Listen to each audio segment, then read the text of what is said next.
Salutations, tubers. Welcome back to the layout for this, the first video of 2023. Going to be doing a little bit of an update and doing a little piece on one of my latest acquisitions, which is this, a Bud RDC, or Rail Diesel car. And since got it out on the layout, figured I'd do a little bit of a info video on what exactly a rail car is. Well, in modern parlance, we tend to call a rail car anything that goes on the rails that's hauled by a locomotive, like a freight car, a coach. But in the old usage, it meant a self-propelled coach.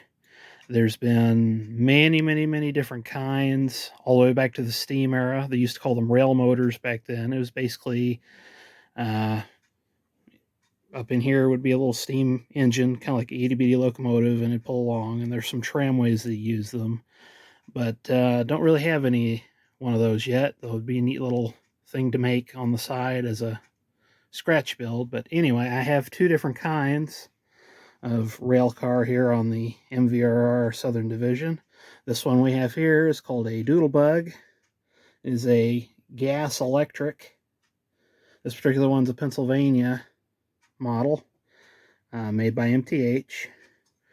First item I acquired was this, which is the baggage RPO section, and for a while I just ran it by itself. And then we got the second unit, which is the other engine unit with coach space, and these were used on lines where it wasn't economical to run a full train. When you're running a rail car like this, it's about 1/4 to about 1/2 the cost of operating a steam-powered heavyweight, because on a steam train, let's say 2 to 4 coaches for a branch line sort of deal, you'd have to have an engineer, a fireman, head-end brakeman, tail-end brakeman, and a conductor, so there's 5 people.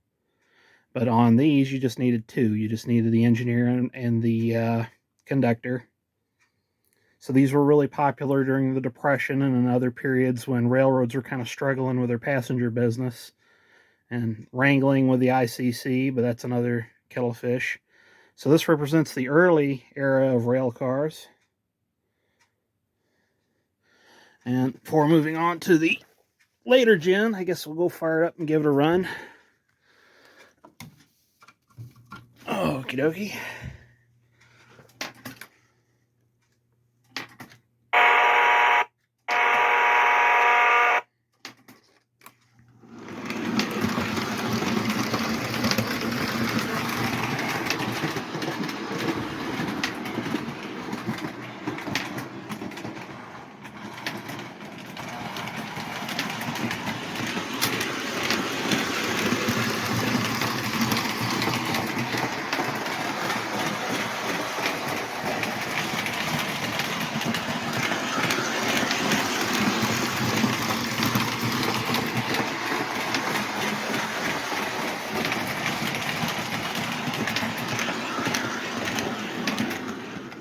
Very nice.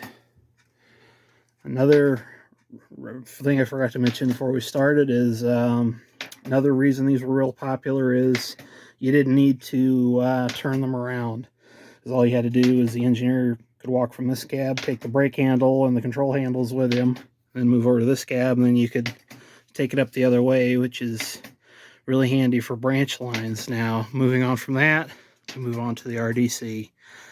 This was kind of an effort by the Bud Company to introduce something new when the railroads were kind of hurting after the war and passenger service was in a big decline because of the jetliners and the highways. The railroads came out and said, oh, we don't want luxurious streamliner trains anymore. That's not in fashion. We want something cheap. We want something easy to operate, easy to maintain. So Bud obliged and came up with this. Big difference between this and the Doodlebug is that this is technically a diesel hydraulic. In the original configuration, it's got 2 Detroit 110 6-cylinder diesel engines hooked up to torque converters. I think they're out of something, I think it's an M3 tank was the original use for them. But they figured out how to put this in a rail car, and the really neat thing about this was the engines were modular, so the whole engine and transmission which are down in here. There are 2 of them. They come out on trays and they will lift out. So when you need to do maintenance on them, you can just take the whole thing out and just swap it with an identical set, push it back in, hook everything up, and then you're ready to go again, and then send it back out on the road while the bad units are being worked on. Basically, it goes through a cardan shaft and drives the inner 2 wheels. Now, you haven't got a lot of power to work with, so these were really only meant to be working by themselves or hooked together with other RDCs for multiple units. And in fact, it actually would void the warranty by the Bud company if you actually pulled anything with these, let's say a freight car or a passenger car. Didn't stop some railroads from doing it, but didn't really have a lot of oomph, so you could only really get away with it on level track. But I've known some railroads to do it, so kind of what I do here. Sometimes I'll hook up the mail car to it or whatever, but same basic principle, cheap to operate, only need 2 people, and you don't have to flip it around. There are many different variants of this. This is an RDC 1, went all the way up to RDC 9, which is technically a cabless booster. And this is kind of, I guess, the closest thing you could see to one of these things today if you don't actually go see an RDC. There are still a few of them that have been preserved that you can go ride on. And the comfort in these is kind of basic, but it's the equivalent of a modern Amtrak train. Pretty comfortable. You've got air conditioning and heat. This is where the aircon lives.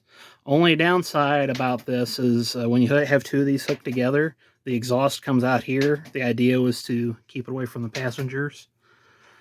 So if you have one going through a tunnel, the exhaust will get sucked into the intakes up here, and then the whole cabin on the second one will smell like diesel, which is not fun. But, I mean, they're comfortable. They've got restrooms at either end. Very nice. So, saw this one on eBay around about Christmas time, and I decided that's what I'd spend part of my Christmas money on. Had a problem with the gearbox in it. The screw was getting kind of old, so the motor was not meshing up with the drive on it very well. But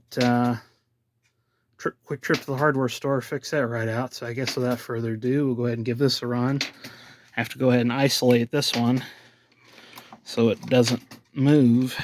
Find the switch under here.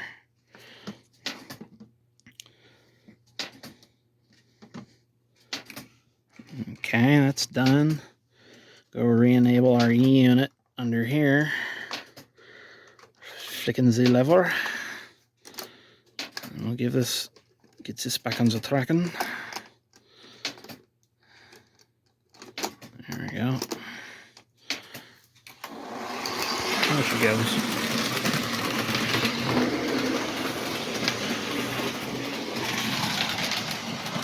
Oops. Reverse. Want to bump into the doodle bug.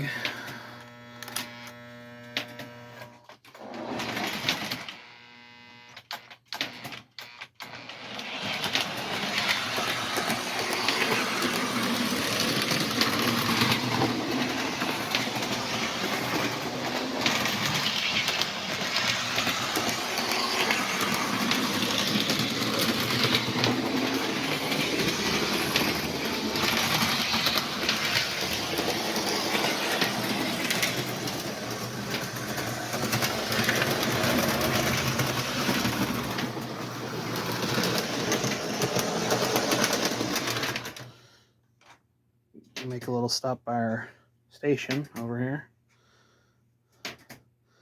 I'll throw in reverse and take her around the other way.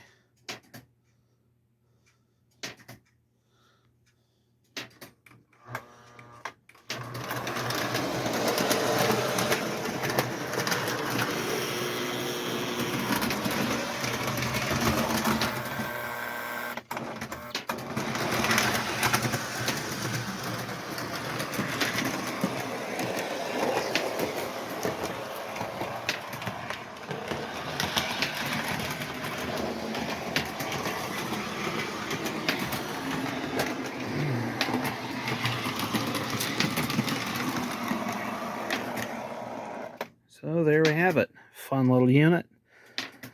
Not really intending to do too much more to it. I might re-letter it for my railroad, but other than that, not a bad little Christmas present. So I guess until next time, I hope you have a good 2023.